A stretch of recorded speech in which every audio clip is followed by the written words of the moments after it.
In the first letter, Apostle Paul does what he can to briefly clarify the doctrine of the Lord Jesus' return and the resurrection of the dead, without paying much attention to other prophetic elements regarding the day of the Lord, of which in chapter 5 he wrote, "Concerning the times and seasons, times and dates and such, we don't really need to write to you."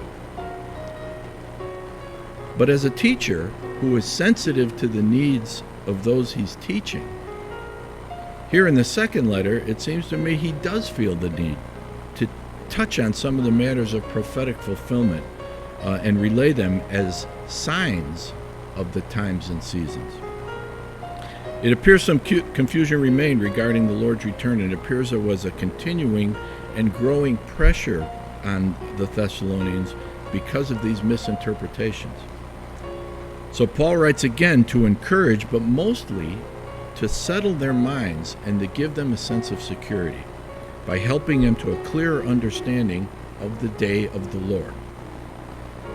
Now that phrase is taken from the Old Testament, where it's repeatedly used to denote the final execution of God's judgment on the earth. It is not the return of Christ and of what many term the rapture of the saints. It is different. And there are many verses you could look to for a description of the day of the Lord, but Ezekiel calls the day, just to sum it up, one of clouds, one of a time of doom for the nations. It's not a day of restitution. It's one of retribution.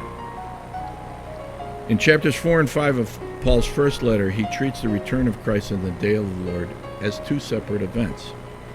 First, the Lord collects his saints to himself, and then comes the day of the Lord, when the people of earth will say, "We have peace, we are safe," then like a thief in the night, sudden destruction.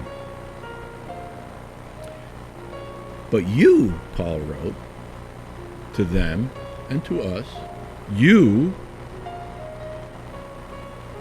will not be surprised by that day of the Lord as they will.